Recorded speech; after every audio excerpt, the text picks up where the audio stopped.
Here it comes. It's like a big rug under our boat. If only it would clean the holes as it kind of went by. That would be awesome. In this episode, we enjoy incredible light wind sailing, prepare for another warranty stop, do the fishing pot tango, and deal with the disappointment we did not expect. Oh, wait.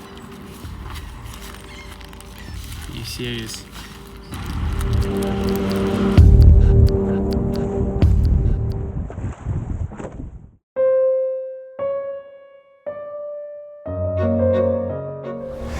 So one of the things we're preparing for is making sure our punch list of warranty items are taken care of before we leave the Caribbean. We have a warranty period, and you want to make sure as much stuff gets addressed as possible. So really the first 1 or 2 years on a brand new boat, you're really sorting out anything that was loose or wiggly or not working properly.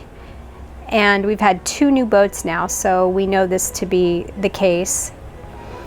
A lot of people ask us about how to think about the warranty because, if you buy a car and you drive off the lot,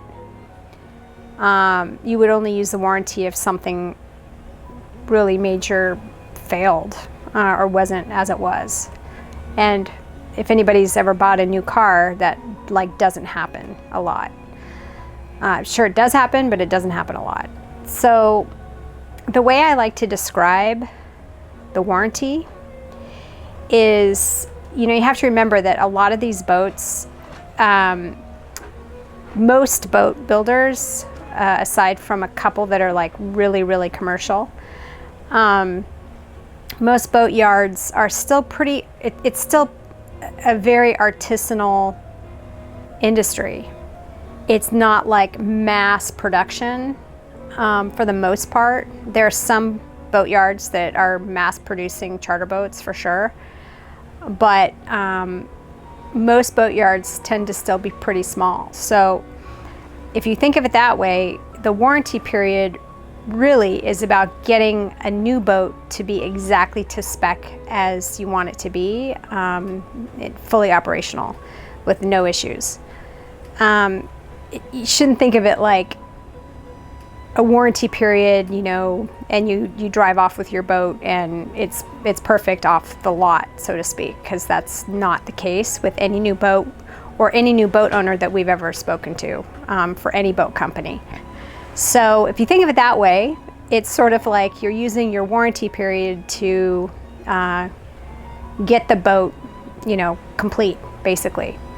And so that's kind of how we're thinking about it, and I think it's a healthy thought. Some people may disagree. Pop in the comments what you think, but that helps us keep our sanity a little bit. The other advice we always give is keep your boat next to the factory at least a year, or in the same waters. Yeah. So you want, or in the same country, so you'll want. You want to go sailing, you want to put some miles, you want to be testing your boat in different conditions, but then you want to be able to come back easily to where the boat manufacturer is, because they have the technicians to address those issues quickly. You typically can find the parts more easily. I'm just going to joke right now, but we have a little Harken part that we lost overboard, and it's not critical and stuff like this, but we were going to Saint Martin. I contacted Budget Marine, a big chandlery, and now it's April 13, 14. So it's been 3 months. Okay, maybe it's a bad example, but that part needed to be shipped from Italy. They didn't have anything in stock in the US, and it needs to be shipped to Saint Martin. At some point we're okay, we just need to go. They have another store here, so they shipped it. It was supposed to arrive last Thursday, and it's now Tuesday, and they're still chasing the package. So that's kind of the complications you get when you're traveling abroad, and here we can speak the language in France and in this English island, so that's not the issue. It's just the logistics and stuff like this.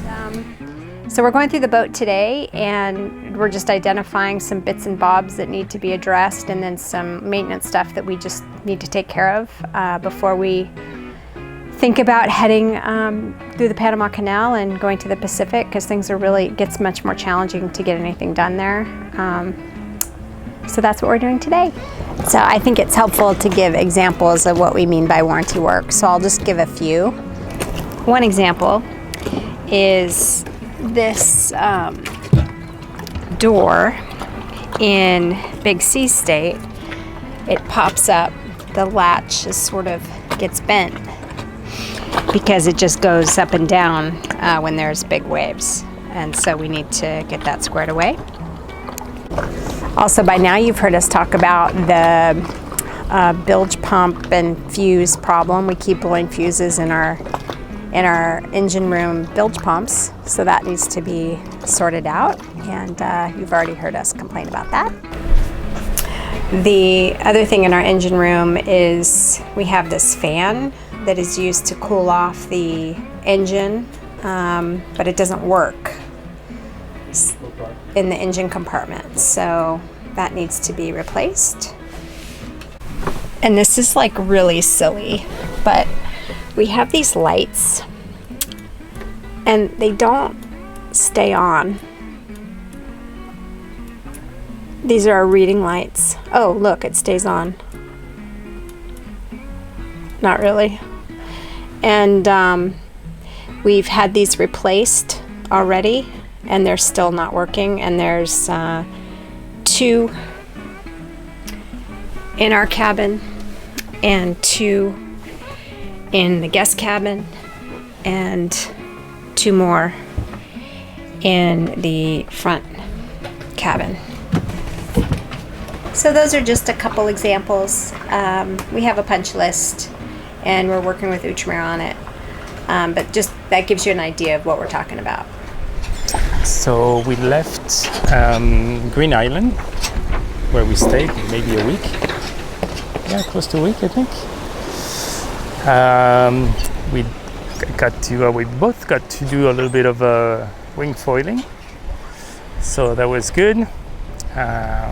Met some friends, and yesterday we decided it had been windy the last few days, but everything gets mellow by now. Still nice breeze, 12, 13, 14. Tomorrow there'll still be some wind, it'll be light, but the next few days are going to be very light. Today what we're doing, so that's the southeast part of Antigua. We were in Green Island over there, which is a little mecca for any kind of wind sports. So we're sailing around the coastline, currently right here. And probably here we'll have to fill the Genoa. The wind will come from behind us, and we need to get to Farmers before the custom office closes, so we can check out, and before the store closes as well. So I get my envelope. It's nice to have a little bit of a chill sailing day, just moving along at, I don't know, about 7 knots. That's what I like. Lighter wind than it has been, so it's just really nice. There's some clouds, but nothing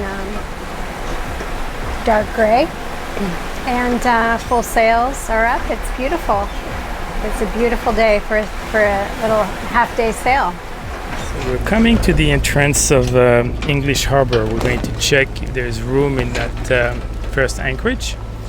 What's funny is we have our friends on Mirabai, another Outremer, that went for a little day sail today, and we have coordinated to have dinner tonight, and I think we're doing a Thai restaurant. So what happened? I know you were really excited about your package. The package I've been trying to order now over 3 months ago, in a missionary in Saint Martin. Finally it has arrived. It came from Italy to the US, to Saint Martin, and now to Antigua, and it's just a little screw here that's popped out. And so super excited. We got a confirmation from the store. Finally getting this part. So Today happens to be Good Friday, so it's a religious holiday, apparently a bigger holiday than Christmas from what we've been told. So when we got to the Channery to pick up the envelope, I guess it was closed the whole day today, but they said the package will arrive today at 9 o'clock.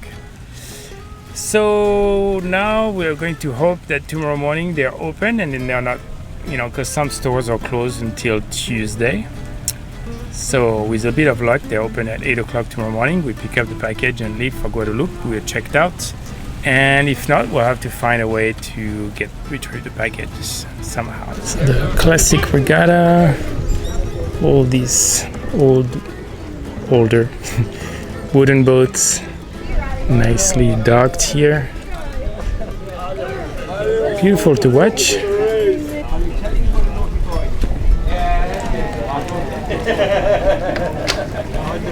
Lots of teak and varnish. This morning is take 2 getting the Harkin part. 22. So we're going to see if the store's open. We didn't realize Good Friday was the most important holiday here. More important than Christmas, apparently, is what they told us. So it was closed. We'll see. We're going to take the dinghy down. Hope we can get that part, but we're going to make it a success regardless, as long as the French bakery is open. So we're covering our bases. Either we do a double success, or at least we'll have something to think about and eat during the crossing. I see the envelope, I see my name. We're waiting for a senior person to come to make sure, I need to meet. Okay, cool. Following the proper protocol, but excited to see the package. Very excited. Got the package, got the goods. Now just have to hope that's the right fit for our boat. And oh wait. Oh, that's not going to be the right one. Are you serious? Because it's an electric. It has a hole. Oh my goodness. So after all that, it's the wrong part?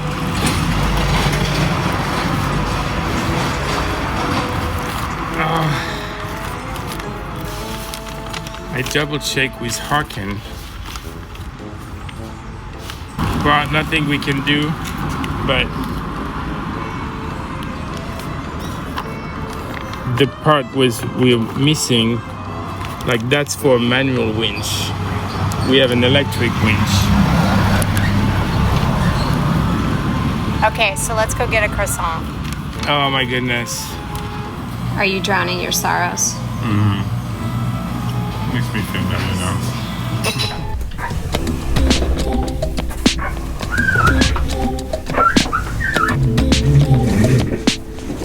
Pretty nice sailing. We've got full main, full Genoa. We're going between 5 and 7 knots, it depends. And should be pretty nice. Sail today. This is what we like, nice and chill. Should be a beautiful day. There's the skipper. Bye, Antigua and Barbuda. We enjoyed our time.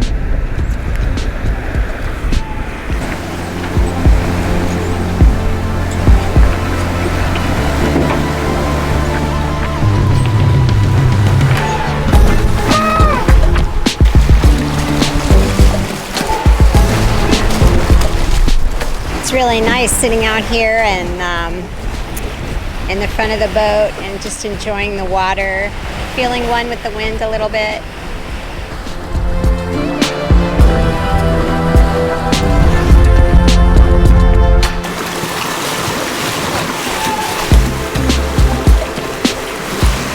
We're at the halfway mark. You can see Guadeloupe now from here. Wind picked up a little bit. The last 20 minutes we were more like 10, 11. and the last 20 minutes we're seeing more like 13, 14, which perfect, we'll take it. We'll go as much as we can with this and see if we need to put the code 65 or not. You couldn't ask for better conditions, really. I mean, you could, but it'd be tough to beat. Can almost see Guadeloupe in the distance. I mean, I can see it, but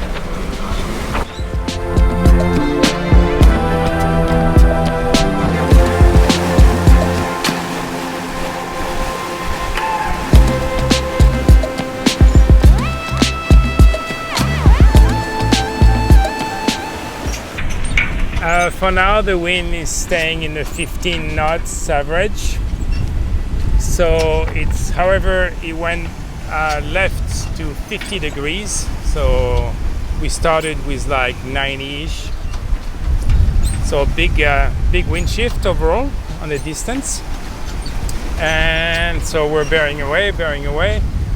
We're in code 65 territory, but if the wind is still strong, then just rig the barber hauler and the preventer for the main to open it up some more and avoid touching the shrouds. So for now we're going to keep this setup, and then we'll see if the wind dies a bit, then we'll either switch to code 65 or just depending on the distance we have left. here's two more. They come in pairs, I guess.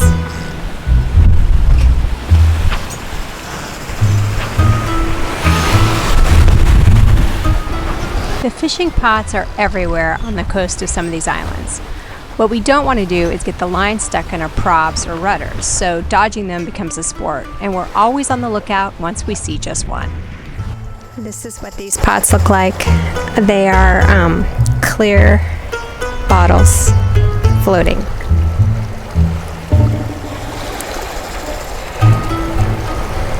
So we've got like less than 2 nautical miles left to go, and we completely changed sail direction, and we're too lazy to change the sails.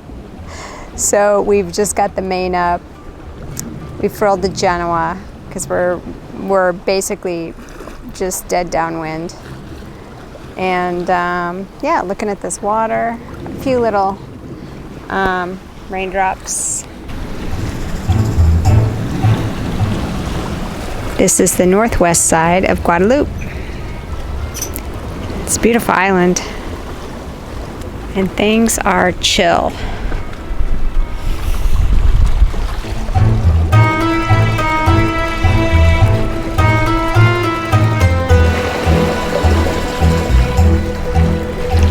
Wow, you can see the bottom.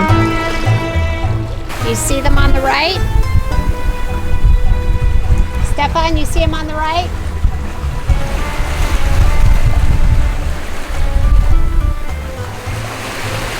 Go left.